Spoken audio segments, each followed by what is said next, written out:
parole allied with outlaw TPLF.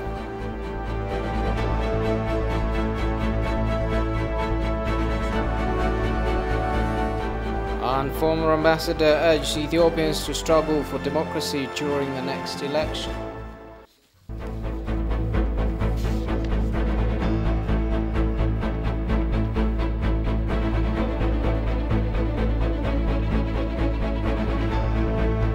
A very warm welcome to Addis News. I'm Solomon Danya. Thanks for joining me. Ethiopia has called for the United Nations policy formulation and planning process on peacekeeping missions in Africa to be participatory. Deputy Prime Minister and Minister of Foreign Affairs Demeka made the call at the African Union Peace and Security Council meeting on peacekeeping in Africa. The ministerial level meeting was held virtually yesterday under the theme Emerging Challenges and Critical Lessons for Sustainable Peacekeeping Operations. The process of the United Nations policy formulation and planning, as well as preparation of operational guidelines and training schemes for peacekeeping missions in Africa, must be participatory, he said at the event.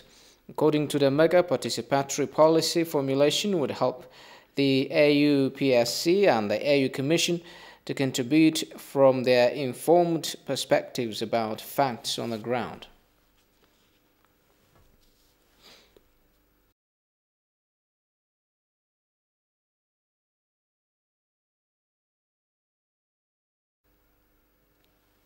Ethiopian ambassador to the Kingdom of Belgium, Luxembourg and AU institutions met with a permanent representative of Sweden to the European Union Political and Security Committee, Michael Lindvall, and discussed various issues. During the meeting, the two sides exchanged views on the current security, political and humanitarian situation in the Tigray region of Ethiopia, upcoming national election, and the need to step up humanitarian assistance with the unfettered access in place. They also agreed to further exchange information on various issues of common concern.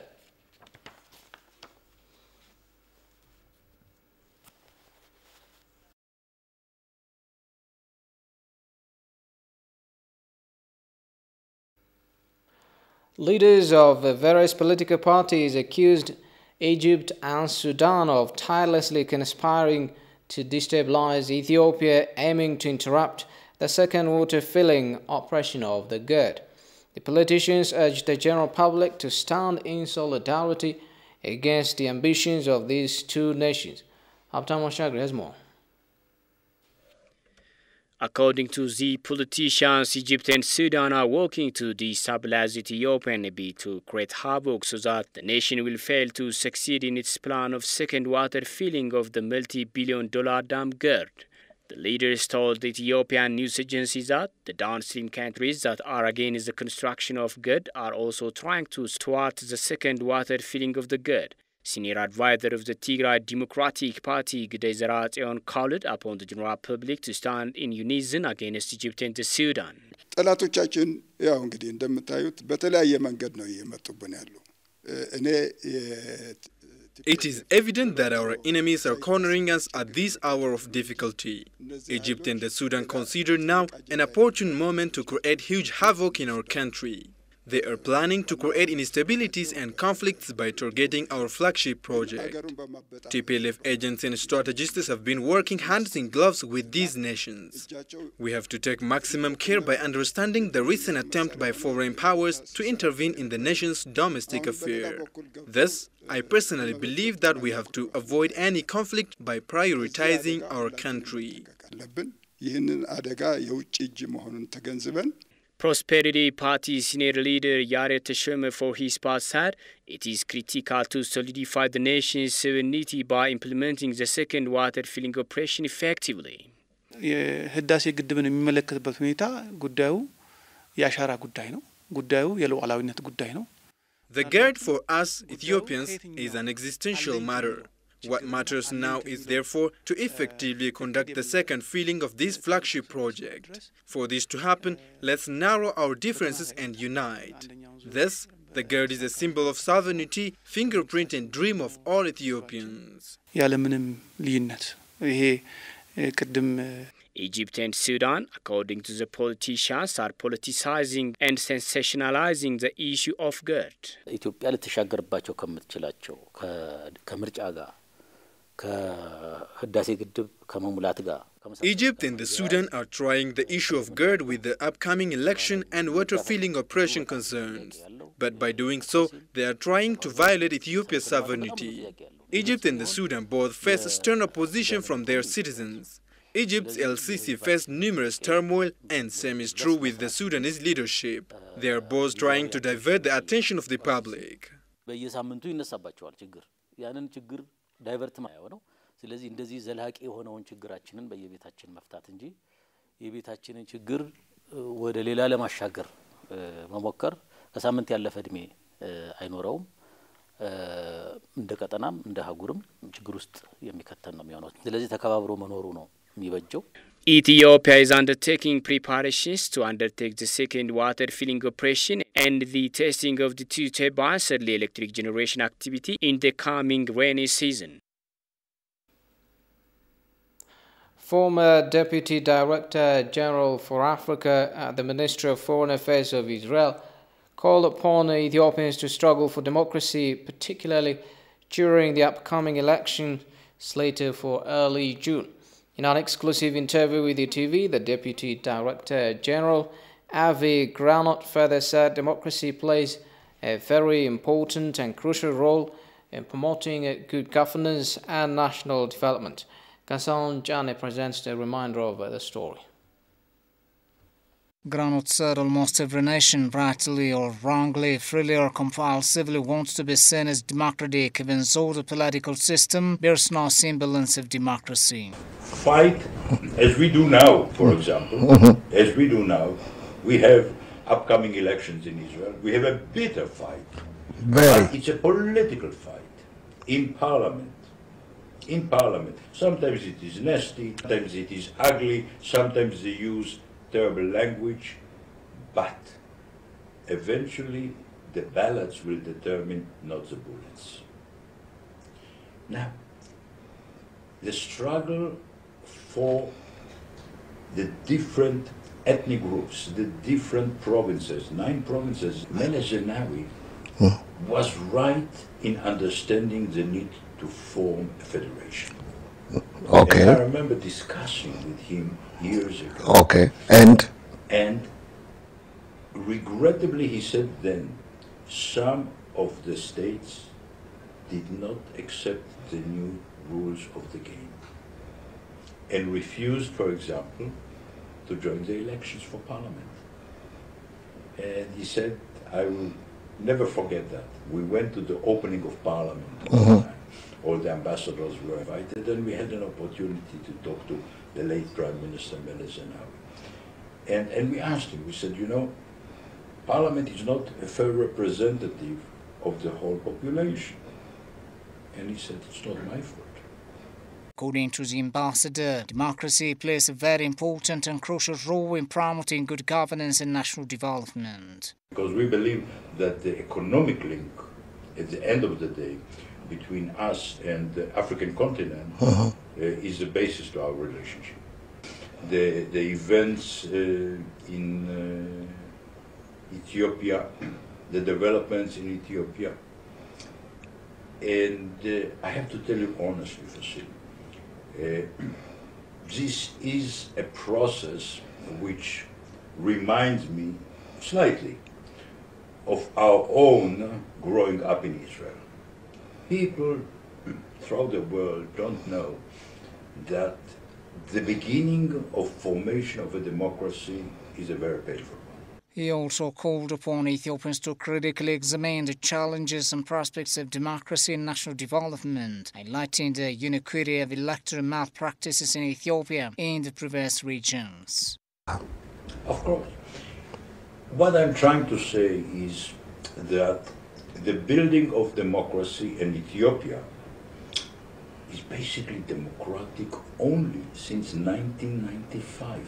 But if I have a message to the Ethiopian people, struggle in democratic ways.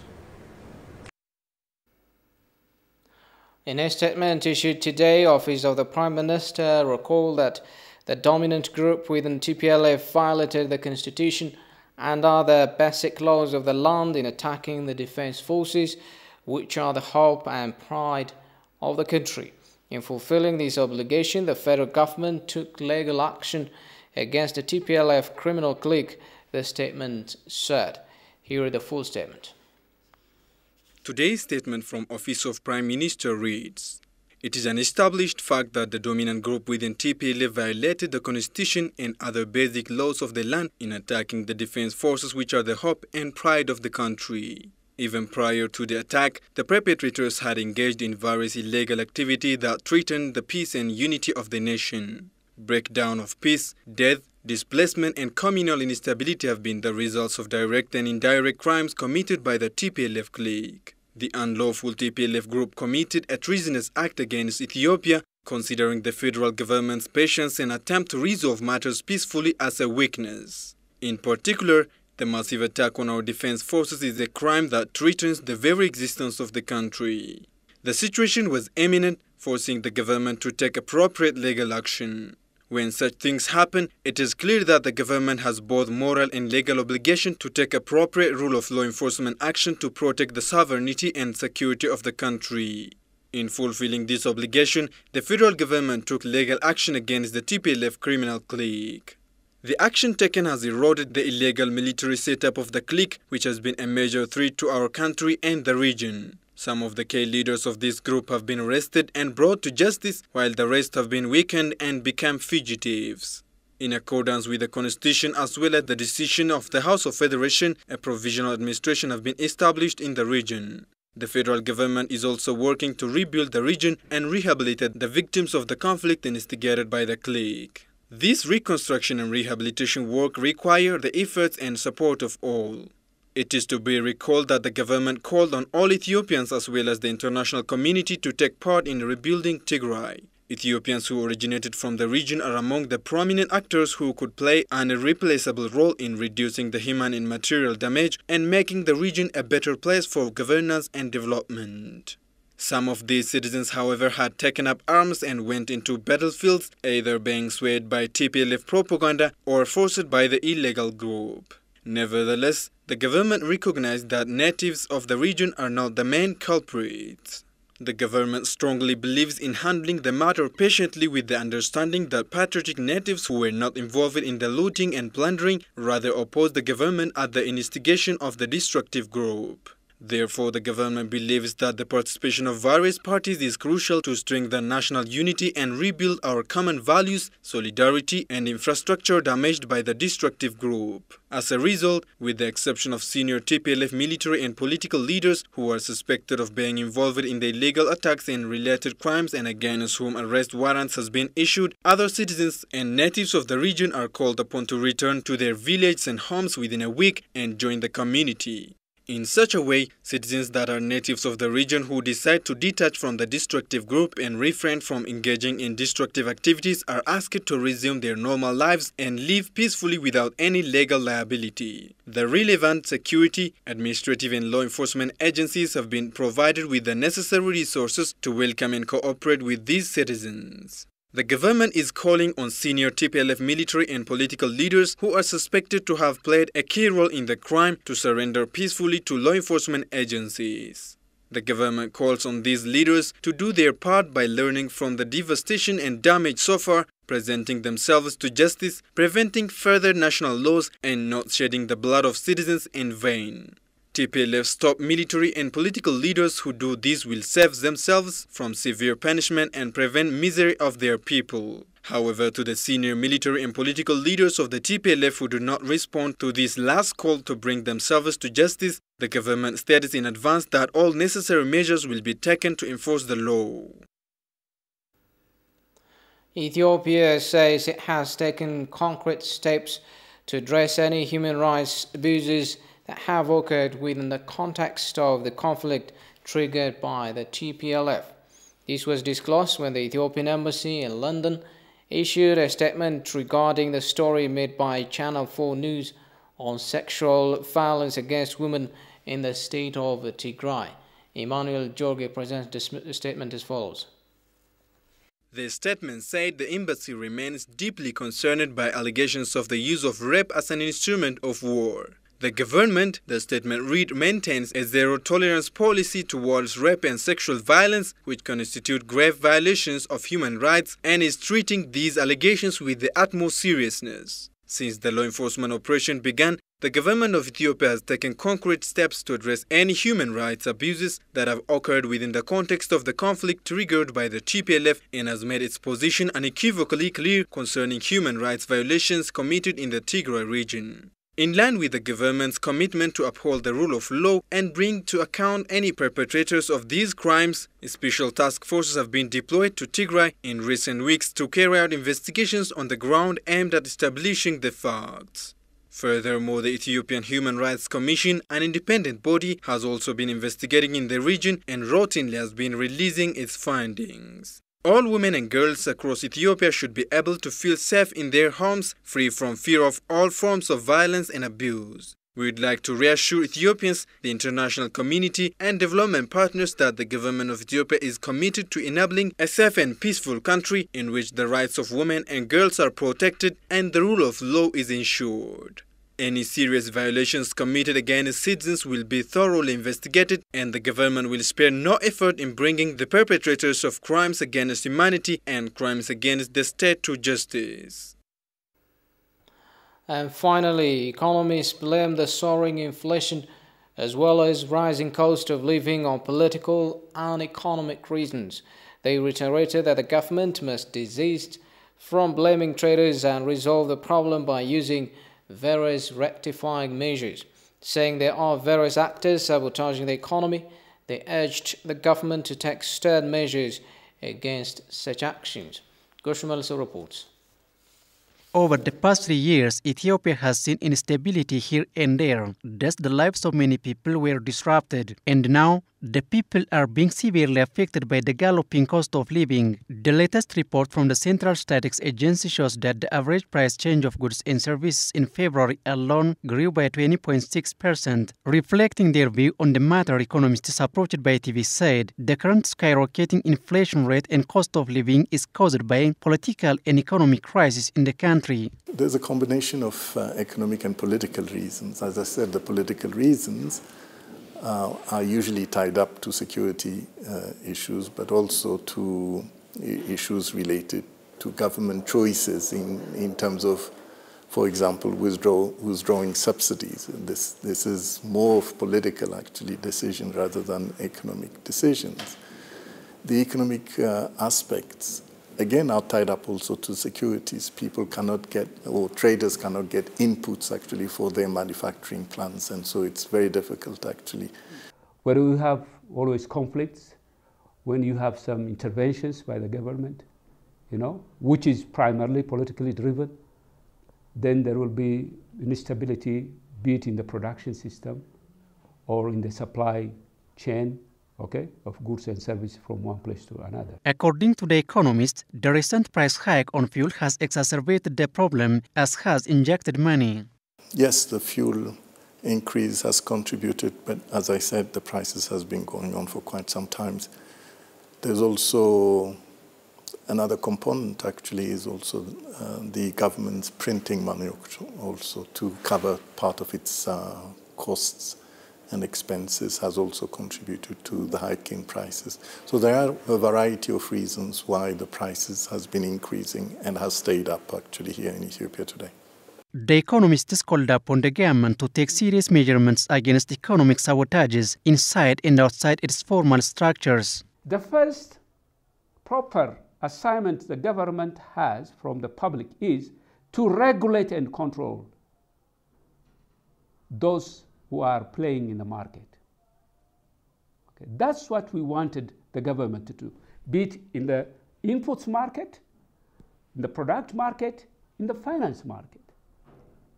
And instead of creating enterprises to distribute or, like as you said, purchase and distribute, no, do the proper regulatory and controlling interventions and take action. Because economic sabotages exist within the government system.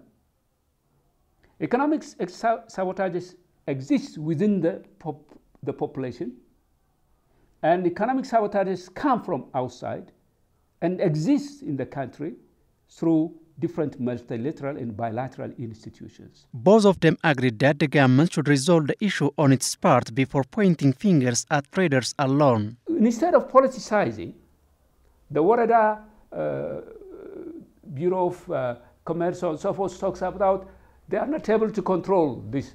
Then who should do it then? Okay. Why are we there? There is something wrong. So let's stop those and focus. One, the first thing, what we have to focus on is the government has to do its proper job. It's a free market, actually. I mean, in one way or another. Then the tendency is for the market to dictate, as I said. It's very difficult to blame everything on the traders, actually, because, as I said, there are a lot of decisions that were made beyond, actually, the preview of the traders. Economists suggested that the government should put in place strict regulations, long-term plans, and increase production and productivity. Otherwise, they warned the situation may spiral out of control, leading to political and economic chaos. The measure that has been taken, I'm not arguing is bad. Okay, economists have to come out of subsidy programs, be it in oil or wheat, what have you. But the timing and the rate of elevating those, supports must be carefully studied, because it can lead you to political chaoses. That's what I'm noticing. I don't think the government has totally believed with the amount of the oil price increase recently. I am suspecting there is a force behind it, forces like the World Bank, the IMF. Actually, one has to look at the recent history. What happened actually in Tunisia? And before we go, a reminder of our top stories. Ethiopia issues final call for all allied with outlawed TPLF.